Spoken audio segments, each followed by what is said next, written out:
The Film Crickets are intended for mature audiences. Any guests on the Film Crickets do not necessarily share the same opinions as the Film Crickets. Film Crickets, chirping about movies. It's time for the Film Crickets with Jay Fortier, Chris Martineau, and Melanie Howerton. On this week's episode, the Crickets' good friend Steve Scarpetti stops by the show, and Jay, Chris, Melanie, and Steve review the 1989 American supernatural comedy film, Ghostbusters 2. So what you're saying is that the world of the supernatural is your exclusive province? Kitten, I think what I'm saying is that sometimes shit happens, someone has to deal with it, and who are you gonna call? Does it stand the test of time? Let's find out if your Film Crickets are on now. All right. Welcome, everybody, to the Film Crickets. My name is Jay Fortier. I'm along with my good friend, Chris Martineau. Hello, Jason. What's happening? How you doing, buddy? I'm all right. Melanie's not here yet. So we told her, join us if you can. Life happens. So we shall hopefully see her before the end of the episode. If not, hope everything's well. Yep. But welcome back, Steve Scarpetti. How you doing, man? Thanks, guys. I appreciate it. Thank you. I listened to Steve yesterday while I was driving around. Nice. In D.C., folks. In D.C. Oh, yes. Because you know why? Best radio station ever, and I'm not just saying that because you're sitting here. It really is my favorite radio station ever. You're just buttering me up because you trashed this movie. This That's movie's all terrible. you're doing. But your mix of music on the station is great. This movie, however, is horseshit. All right, so anyway, so I'm glad to have Steve here from 948 How's it going, Steve? Doing great, guys. Thanks for having me. Yeah, Excellent. man. We have a little bit of stereo here. We have the Ghostbusters 2 twice. Let's get the quick lowdown on your T-shirt there, Steve. Okay, so yeah, this is vintage. This is straight up 1989. Bought it online a couple years ago, and I can't even put it in the wash anymore because it's so fragile. Okay, Great. I'm really excited to talk about this because I can finally talk to people that want to talk about this movie instead of me being at a party and talking about it to people that don't want to talk about this movie. So thank you. I appreciate that. No problem. Hey, if any way we can be your therapy, that would be fine. Thank you. Yeah. So let's, I got an interesting story about my history with this film. So let's kind of go into it. In Ghostbusters 2, when was the first time you saw it? How did you see it? Is it in high rotation? What is your, did you see it in the theater? Did you rent it a lot? What's your deal with this movie? Steve, since you kind of primed us for this, what's your deal? What's your love affair with Ghostbusters 2?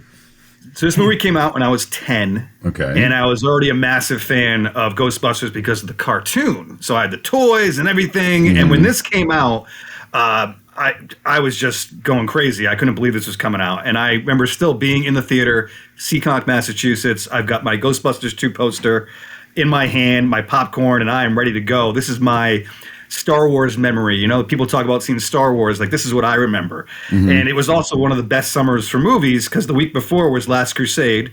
Okay. Then Ghostbusters 2 came out, and then Batman came out the week after. Oh, so I had Jesus. 3 weeks All right.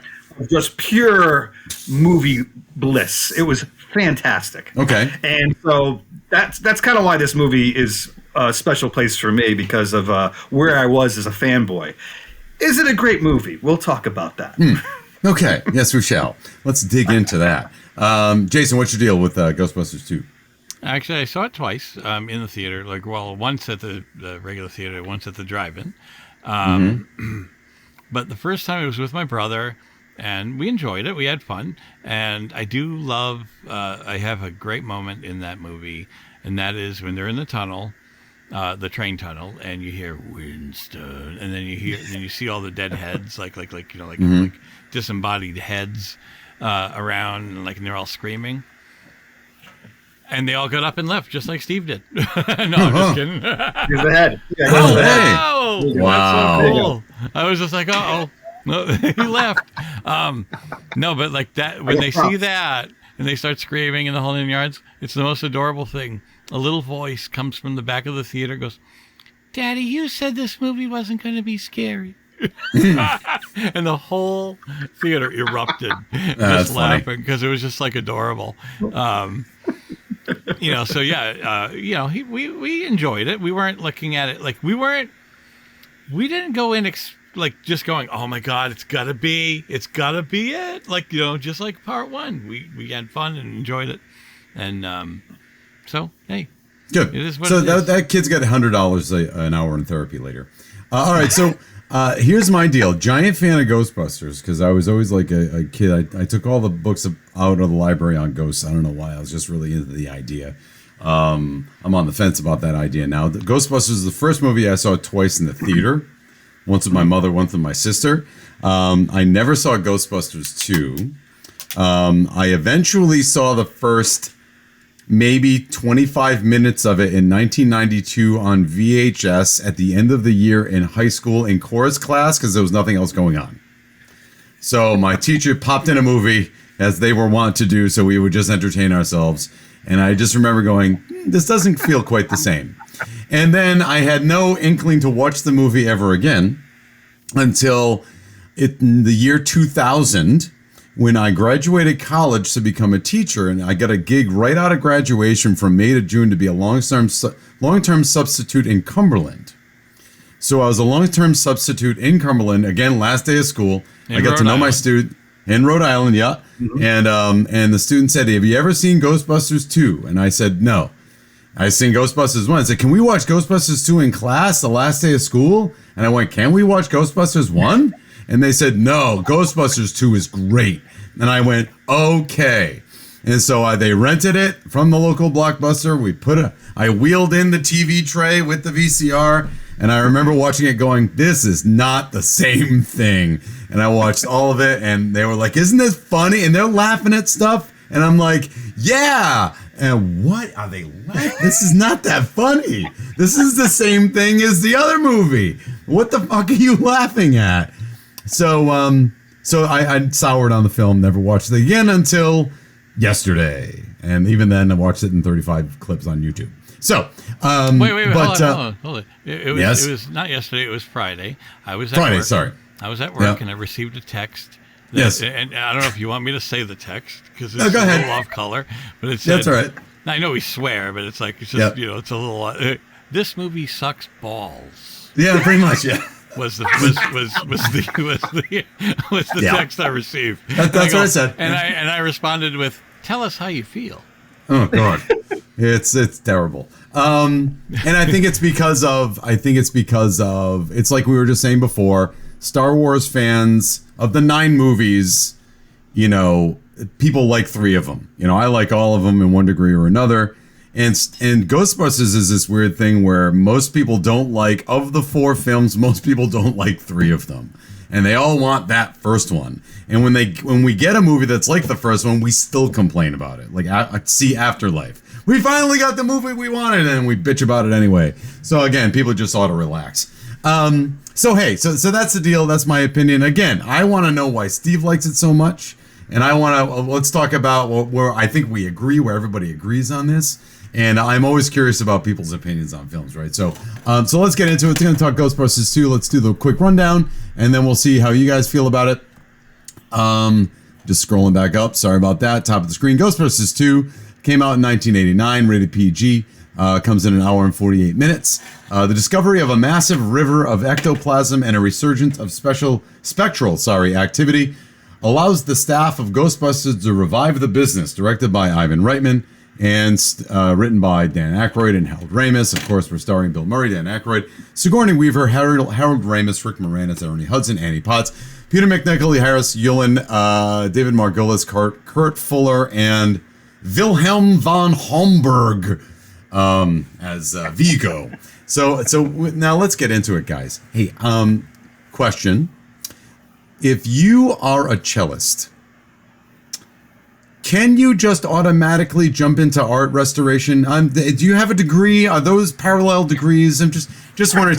So Steve, if you're in radio, can you immediately be a CPA? Does it go one to the other or what? This movie gives me hope that you can. Okay. I mean, come on.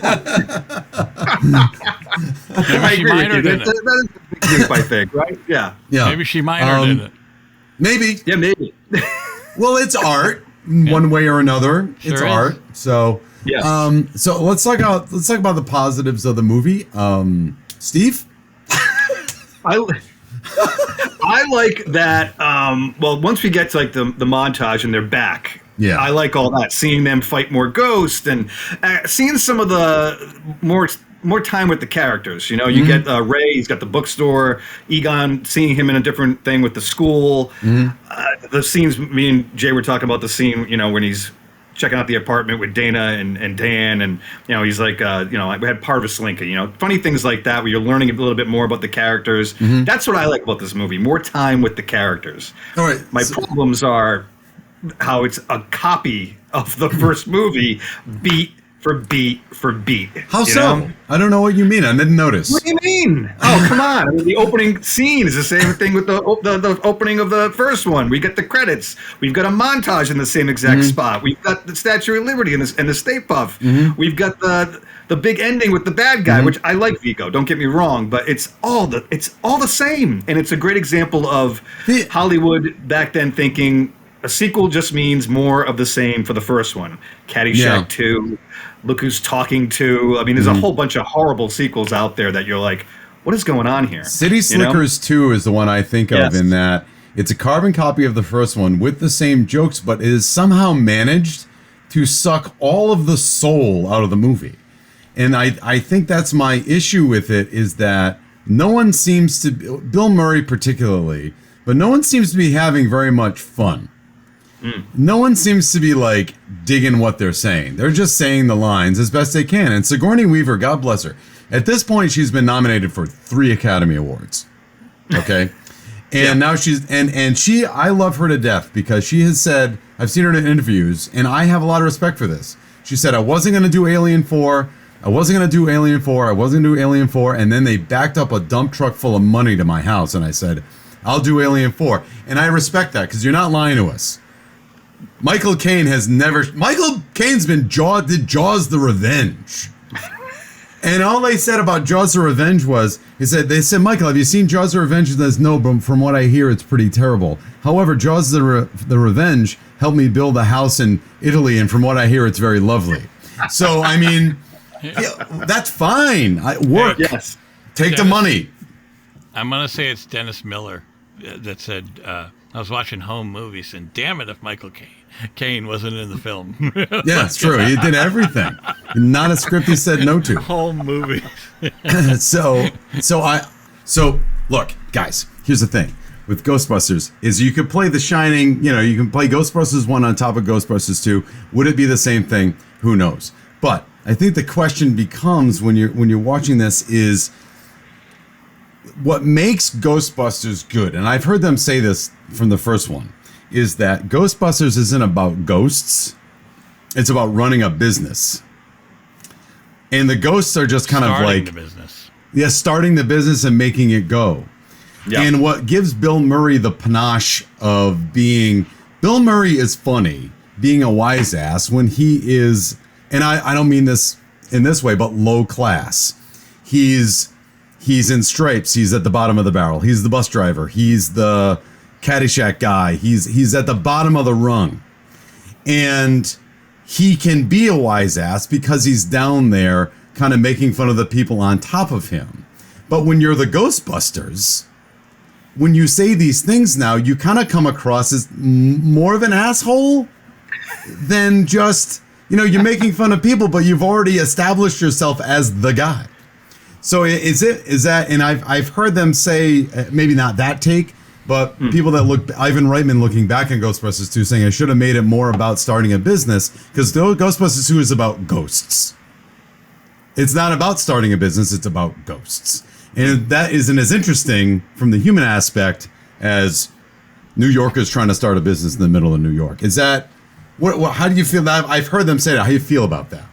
See, I think that you can also add in there that the first movie works because they're also in on how ridiculous the whole thing is. Yeah. Fighting the ghost and the slime and wearing these stupid things on their back that are nuclear accelerators. Like everything about it, they acknowledge this is ridiculous. All of this is ridiculous. And I feel in the second one, they lost that. Like that part isn't there anymore, Yeah. And it's too serious almost. Like, it doesn't make a lot of sense to not have that still in there. You're still in this crazy world where most of the world, the public, still thinks they don't believe you. They Yeah. still think that you guys are a bunch of con artists. I gotta say something about that. Did not all of New York see the shit that went down in Ghostbusters 1? But yet we're shitting on the Ghostbusters 5 years later, saying that you're a bunch of con artists and we don't have any faith in you. Like, where were you guys? Like, we all forgot that there was a giant marshmallow man walking down the middle of Fifth Avenue destroying things. Like, did we forget that? Why would we think I wonder the Ghostbusters are con artists? No, I just wonder if it's like an indictment on like the way society behaves. Like everything's like, oh no, I don't know. I think this is a bunch of shit. Like the fact, think for a second. It's like, it just jumped in my head. The fact that we are in what 2024. I have to check. Always at the beginning of the year. We're at 2020. I almost said 23. Yeah. We're at 2024, and there are people known as flat earthers. True. Yeah. Okay. Yeah. No, like those people are right.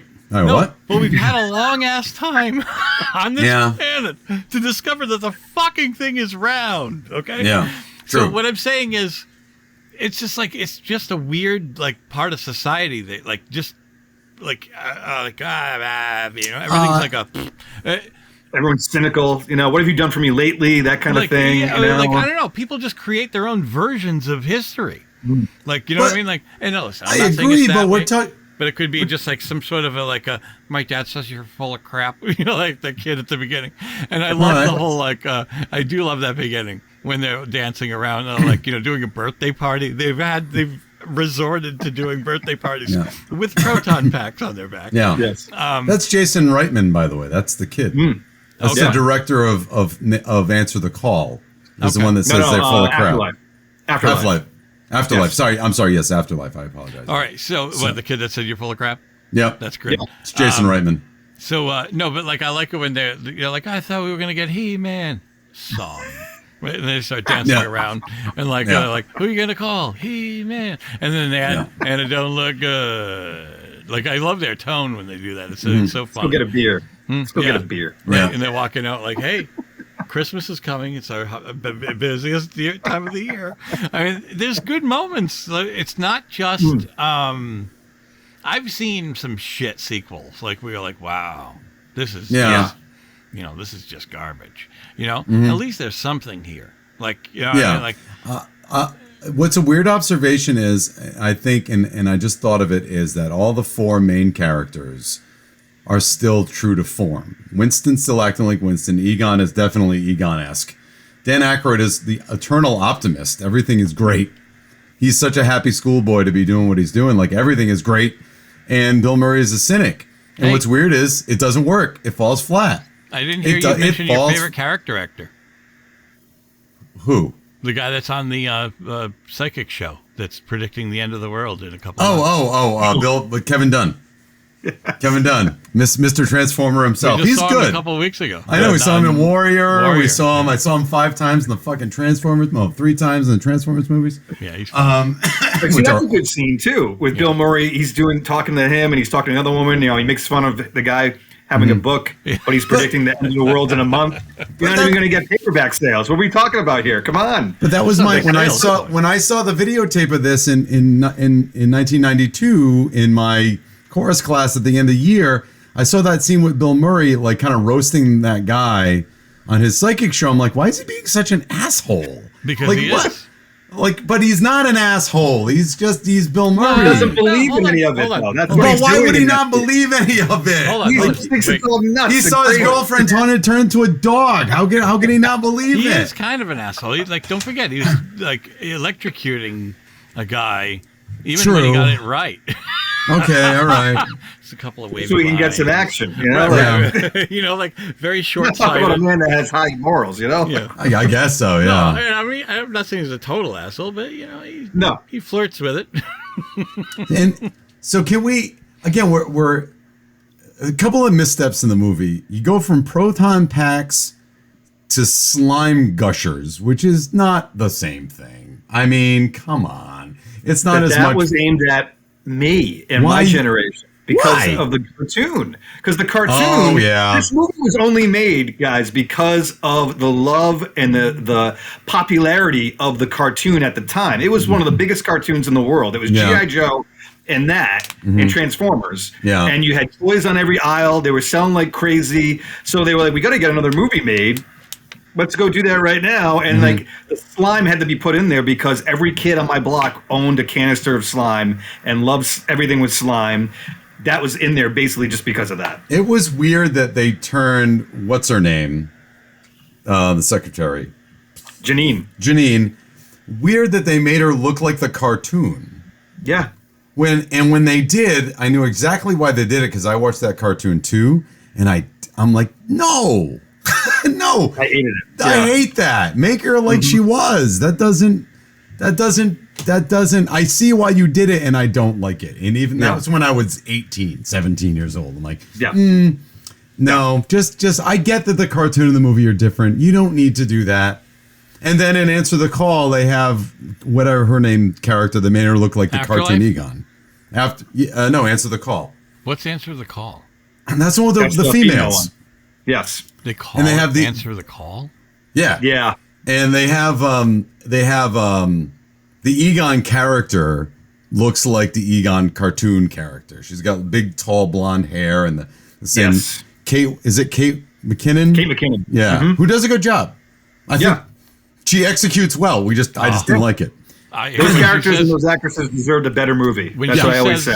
When she says, I could find 12 things to do with a cadaver today. And I'm paraphrasing, but that was fun. So first of all, I think that the sliming sprayer thing is a misstep. That's Slime one. blowers, they're called. Slime Chris. blow, even better. Even better. There's nothing sexual about that. No, not a bit. But It just had a funny ring to it. and again, it's where do we suspend our window of disbelief, right? And this is again one of my big issues with the movie. We're so I am a hypocrite. I get it. I have a weird spot where I will suspend my window of disbelief. I will buy into all of the mythology behind John Wick. See the poster behind me. Like I will buy into all of that nonsense. Space wizards, sign me up. You know what I mean? Star Wars, sign me up. And for some reason, and giant marshmallow men, cool, I'm into that. But once we start making the Statue of Liberty walk, I'm like, this is bullshit. What is wrong with me? Why would I draw the line there? Because that's wrong. You're not wrong, though. I can't argue with you and say you're completely crazy, Chris. No, I You know. know what? It's weird that we make these decisions. But it's fun still. Like it's a still fun movie. Like Jay said, like we can talk right now about 30 different other sequels that are absolutely atrocious and are almost a form of torture to have somebody sit through. And I have so many problems with this movie, but I still enjoy watching it. Okay. It's a great entry point for younger kids. Like my son's 10 years old right now. And the first movie we watched was not the first movie. We watched this one because I knew the slime would get him. Slime was still in it. And he enjoyed it. And that's what I think you have to look at. You have to look at it as just being a fun movie. Check your brain at the door. Yeah. I think Steve, maybe in this therapy session, I think we've hit on why I don't like it. I think we hit on it. In 1984, I was 8. Okay. And I went to go see this movie twice in the theater. Scary movie. There's cursing in it. There's there's the unfortunate Dan Aykroyd old sex scene that doesn't make any sense, which is from a previous cut. But I knew something was I didn't know what it was, but I knew something was going on. Like, I see his underwear. Something's happening, right? There's cursing. We see an adult character acting like a wise ass. It was dangerous for an 8-year-old to watch that movie. And to me, it's the same reason why I enjoyed Jaws so much, because it was the first movie that my parents let me watch that there was actually cursing in it and blood. And I was young, but they figured it was okay. And it's dangerous for a little kid to walk into Ghostbusters. And then as you get older, you want that same feeling of, oh, this is going to be dangerous. This is going to be pushing it. And then you get Ghostbusters 2, which is no longer made for me. It's made for a younger me, and I don't want to see that. Maybe that's my problem. Maybe I was looking to be pushed more, and it didn't give it to me, and I just need to accept that it's not for me. Just like Jar Jar Binks is not for me. I don't have to like him. That's a good point. No, that's correct. I think because they got rid of the cigarettes in Yep. part 2. Nobody's smoking anymore. Yep. You said like some of the naughty language is not in this one. I think you're correct. Maybe Keep that's up. it. Maybe I felt like I was part of an adult world finally at 8, even though I had no business being there. And then they finally give me this, and I'm like, why am I going back to 8? Well, you know what? Maybe that's it. Maybe that's it. And that's probably right. And well, it's very upsetting when a popular movie becomes PG-13 after it's been R. Like, regardless of all the flaws and there are many, and I won't argue them, with Revenge of the Nerds, I liked it as a child. Like I watched it at whatever, 12 years old, 13, and I was like, what the fuck is this? When Nerds in Paradise came out, I was like, PG-13, nobody gives a shit. Like, same with Police Academy, right? Rated R, we're having fun. Like, everything's rated R. It's dark, or you feel like this is edge. And then I shouldn't be watching this. Right, Yeah. but then the edge goes away with the PG-13 because of popularity, and it's like, then you had Steve, you had mentioned Police Academy toys. You know what I mean? Like, it's like, here we go. Yes. Right? What? Yeah. Really? Oh, yeah. Oh, wow. Oh, yeah. Oh, boy. Well, It was the 80s. Yeah. The 80s were crazy, weren't Yeah. they? They had toy lines for Rambo. Yeah. They had toy lines for RoboCop. Oh, They yeah. Police had Academy. they had Last time- pajamas for Nightmare on Elm Guys, Street, Steve. guys. Children's pajamas. Guys, last time when we talked about all these and you mentioned all those things, you mentioned them, I put photos of each one of those things as you talked about them on the YouTube video. So if you watch that episode, I splice in the pictures of the Police Academy toys, RoboCop, Rambo, and your it was a hard search, but I found some like an old photo of a kid wearing Nightmare on Elm Street Freddy pajamas. Yeah. So Yowza. I'm That's pretty proud. crazy pants. But no, I wholeheartedly agree about that, and it does feel cartoonish in comparison. So I could see why people wouldn't like it. Yeah, but see, there then is still even fun for me stuff. though. But even though it was made for me, we still weren't satisfied either. Us fans of the cartoon. Like I'm sitting there going, wait a minute. Like as soon as that 5 years later thing opened up, and I find out that they're not even in business anymore, I'm like, what are we doing here? What are you talking about? Why are we not in business anymore? That makes sense. True. Like, I thought they missed a opportunity there to dive in and already have them established and maybe do something new and different. Yeah. I think we're going to get that with the next movie that's coming out where we're going to dive right in and they're already Ghostbusters and we're going to have some new bad guys. So like no one I think really walked out of the theater that first weekend going, that's exactly what I wanted. I think too is that what's tough for sequels that kind of don't work is they at the end of the first movie they're triumphant and heroes, and they feel the only recourse we have is blow everything up to rebuild it again. And I don't think we want to see that. And I think one of the originals kind of listened to some podcasts on this because I'm a loser. And no, I'm kidding. And one of the ideas was also to franchise the Ghostbusters. Again, not have it be about the ghosts, but have about building a business. And they were going to franchise out to different cities and have different characters fighting different ghosts in different areas, which may have been more of an opening door to a larger and more fervent franchise that we wouldn't bitch about so much because God forbid they don't give us what we want. Oh, you know what I mean? Because we're so stupid. Like, oh, this isn't what I wanted. I don't like that we always have to watch a relationship have to be rebuilt again.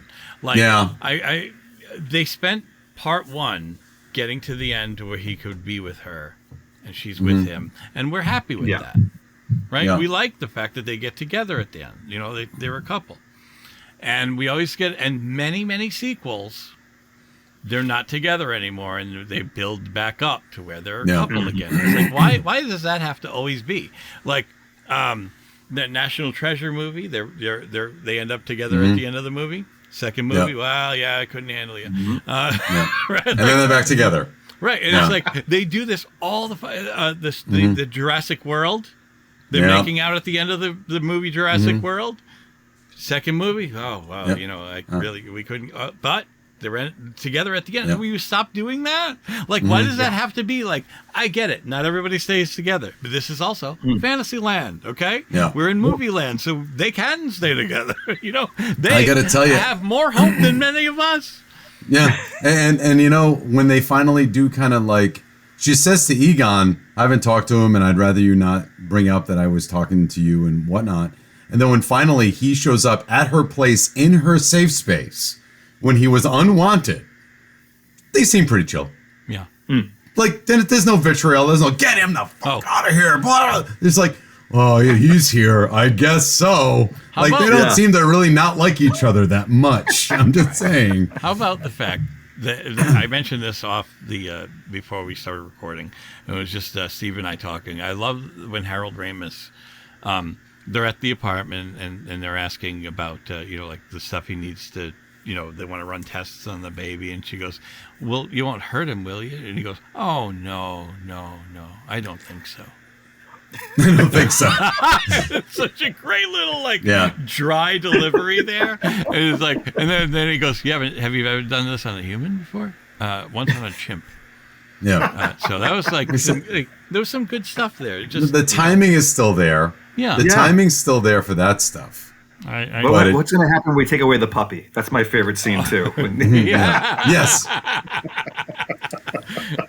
Yes. But that's still just the turning the heat tarot up card again. scene, Steve.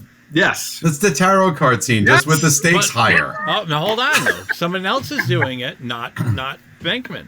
Like someone that has a lot more morals than Venkman. I get it. He's more scientific than Peter Right, Venkman, but it's Venkman still the was just same doing scene. it to get laid.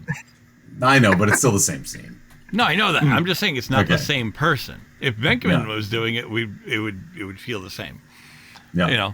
Now there's good stuff though, because I've seen way many sequels that wow, this is so watered down. It doesn't feel anything. I think, and maybe we can get to the trivia here in a moment, but Oh, yeah. I think the most sequel I felt the most gutted was Highlander 2.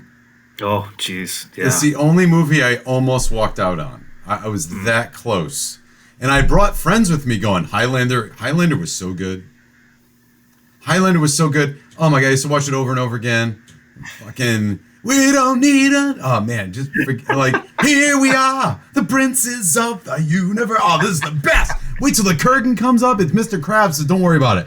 And then I'm like, yeah, I went to war with, look at this, Highlander 2. And I'm like, what is happening? The sun has been blocked out and we have things spinning on a samurai sword at the end. That was the only one I felt truly gutted.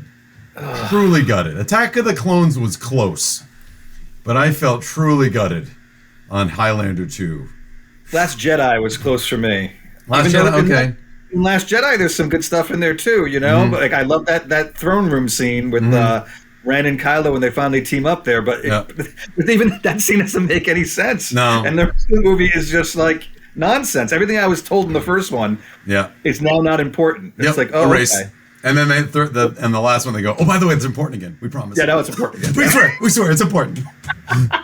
I still don't mind it. To me, Last Jedi was a brave experiment. Yes. And I give them credit for doing a brave experiment and getting a director like Rian Johnson who was willing to do something bizarre and different. And it didn't click. It's not great, but I don't know. It's annoying, but at least it's not spoon feeding you. Hey, you want some more? Hey, eat some more of this Star Wars goulash. Here, you're gonna like it too. Let's try something different, but it didn't work. Before we get to TMI and stuff, let's talk about Peter McNichol. I think he was a lot of fun. He was really. I think he's a good actor. He really is a good actor. I don't know if anybody saw Ally McBeal. He was brilliant in Ally McBeal. Holy crap! He's great on Veep. What's that? Great on Veep too. He's on Veep too. Oh, Veep. On HBO. Yeah, he's a really good actor. And he was funny in this. Hello everybody. He had that every time I ask you, do you have something to do? You have something. Do I have breath or something? It was just so funny. And she's like, no, you don't. And then she walks away. Yeah. She was always turning him down. He was so just very off-putting. But I mean, what a great and I loved the end though. When he gets sprayed with all the slime and what's his name? Dan Aykroyd's like, man, I love you. He doesn't even know him. He's like, Yeah. I love you too. Yeah. Positively charged slime. Yeah. Don't forget that. Positively charged. Yeah. No, it was funny though. It was funny stuff. I thought he was good. Sure. Oh, is the baby? Mm-hmm. I rude. Yeah. Yeah. He was great. His character grew on me more over the years. I've noticed the little subtleties that he does, even when he's behind Peter at one point in a scene and all you see is him talking to the painting, and he's like, these guys are crazy, and it's little things that he did. It's that you get now. You're like, oh, that's really funny. Look at him. He's really into his character, Mm-hmm. Or them in the restaurant with the slime wearing pajamas. Yeah. That was pretty funny. Yeah. And then they get it right on the woman. It's right back there. Yeah. So, yeah. All right. So, Melanie couldn't join us today because there was just a total mix-up on the whole timing. Today we're doing we're recording on Super Bowl Sunday, and we're doing it at a different time slot, and just everything kind of, one thing led to another. Yep. So, anyways, I'm going to be playing the role of Melanie today. All right. It's time for TMI with Melanie. Listen to this. I am in the bathroom right before the movie starts. And I'm in the stall, and there's no toilet paper. Mine are at home in a display case above my bed. TMI, my friends. TMI? Too much information. Say don't go there, but that's lame. Now, here's Melanie with your timeless movie info. Or Jason. Yes, and I'm going to be it's just because I have a photo of her text here, and so I'm actually going to have to scroll as I read. So hopefully it's nice and smooth, everybody. All right, so the budget, 3 to 40 million, and it says it grossed 214.4, and that's not surprising, just based on the success of the original, and Steve was talking about the cartoon. So, it said grossed 29 million domestically in its opening weekend, then the biggest opening weekend gross of all time, narrowly breaking the record set by Indiana Jones and the Last Crusade 3 weeks prior. So, all right. And here's something you guys already talked about. The kid who tells Ray that, according to his dad, the Ghostbusters are full of crap is Jason Reitman, son of Ivan, and a future Oscar-nominated director of Juno, Up in the Air, and Ghostbusters Afterlife. Reitman's daughter, Catherine Reitman, plays the girl with the puppy in Egon's Lab. All right. While the role of Vigo was played by Wilhelm von Homburg, and I have no idea how else to say it. So all his lines were dubbed by Max von Sydow. Sydow. Yep. Wow. No, I didn't know that. Yep, I knew that. Wilhelm left the premiere in anger when he found out. Oh, that sucks. Yeah. Learning about it later. Wow. He was in Die Hard too, by the way. He was a henchman in Die Hard too. Yeah. He was also in The Mouth of Madness. Oh, yes. John Carpenter's In the Mouth of Madness. Mm-hmm. Right. 3 people in front of saw that movie. I'm one of them, and I own the DVD. So I don't know if and it's better than Ghostbusters 2. I hate to tell you. I wasn't comparing them. I'm just saying.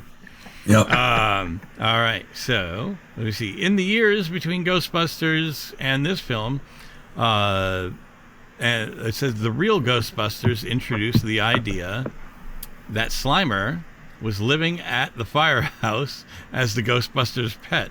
Because the original film and the cartoon series were so popular with children, they put Slimer in the film. And it's it's weird. It would have been weird if they just made him the pet, in the movie itself. Don't you think?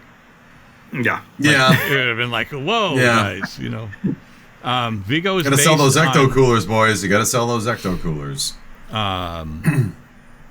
It said Vigo was based on Vlad III the Impaler. Yeah, and Draco. Grigory Rasputin. Okay.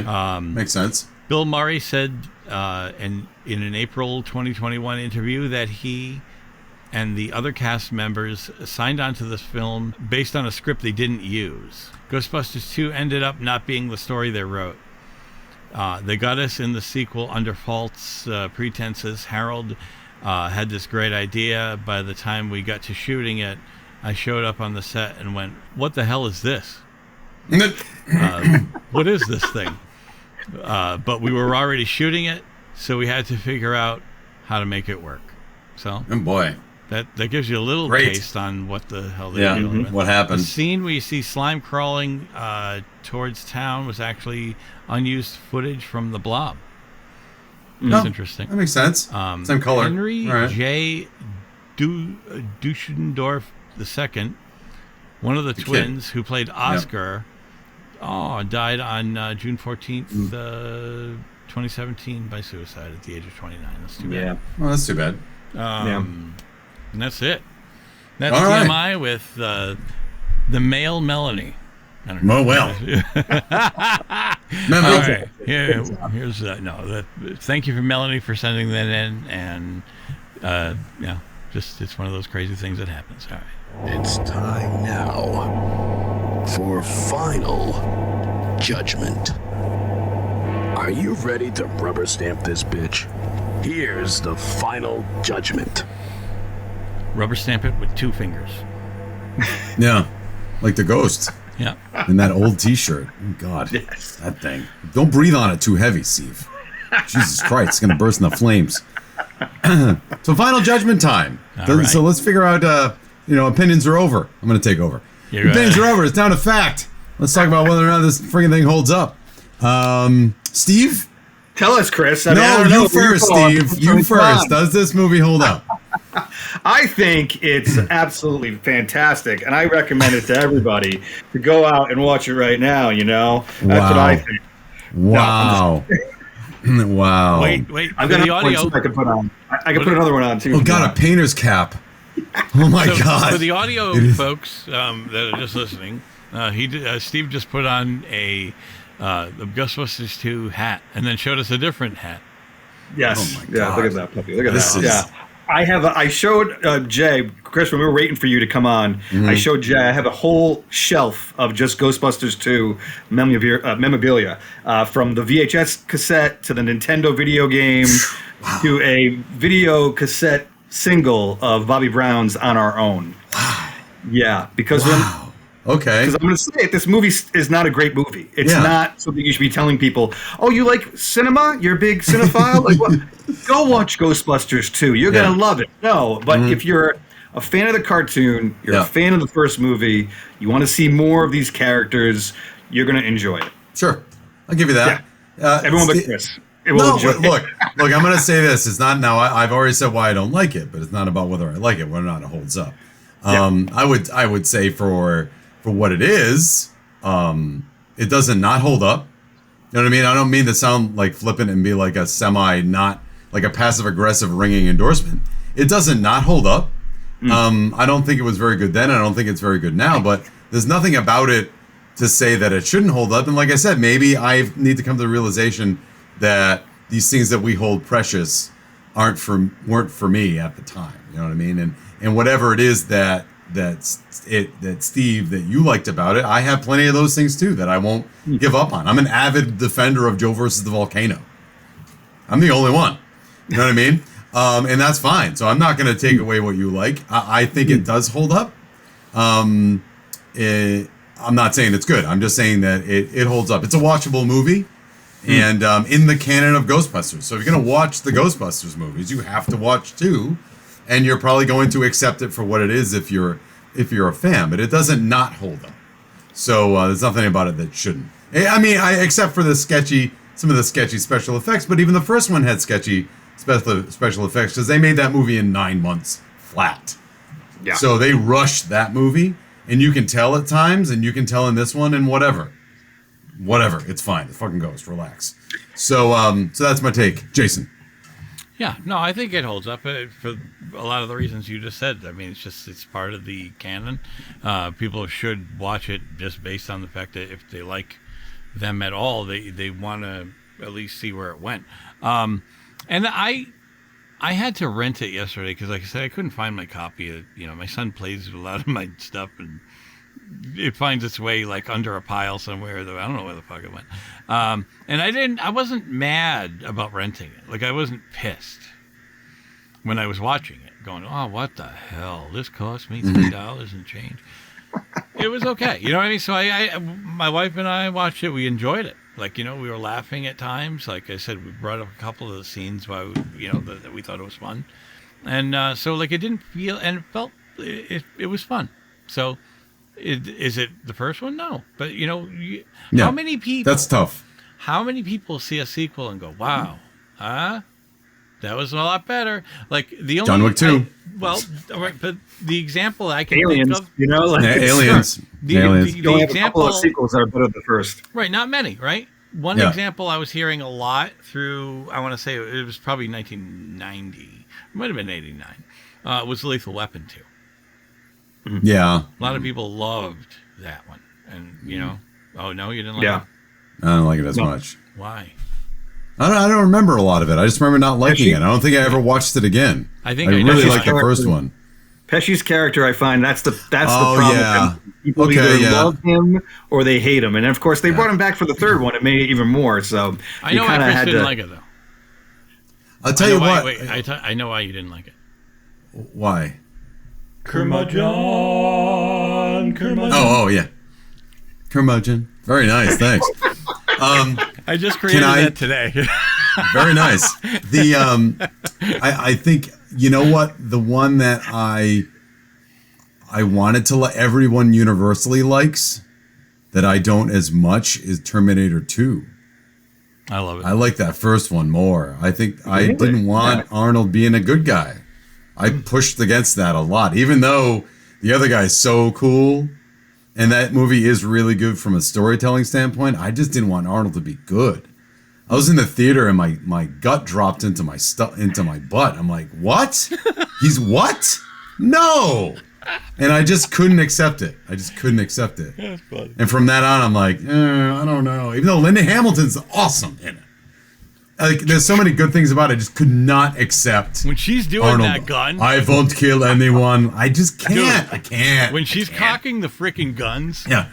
Just by the freaking like one hand and like. Yeah. Like and doing the freaking the pull-ups. Holy shit.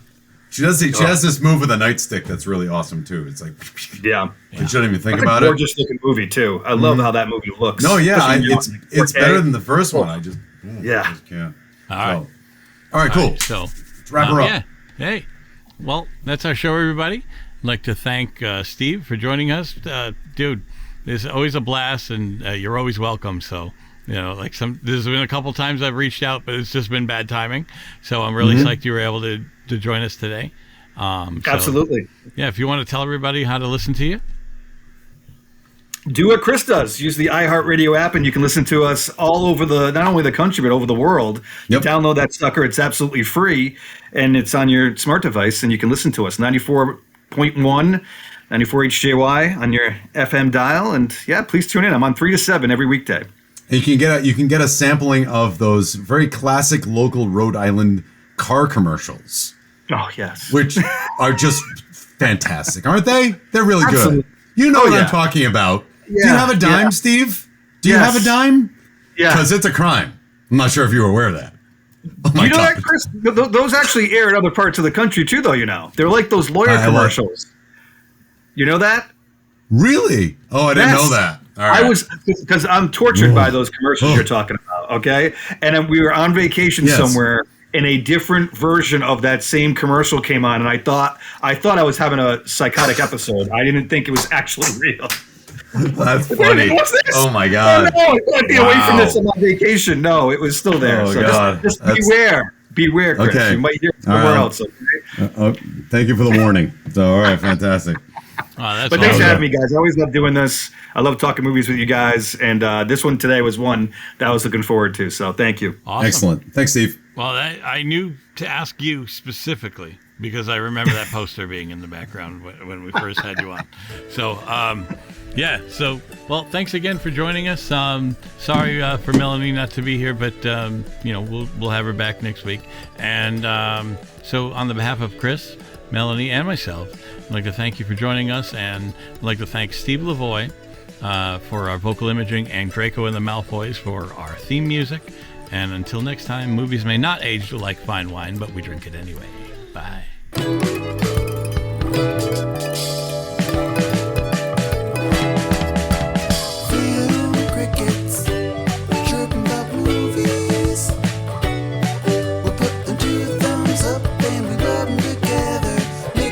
Sounds like what we think about the movie. Film crickets, chirping about crickets, chirping about, chirping about, chirping about, chirping, chirping, chirping about film crickets, chirping about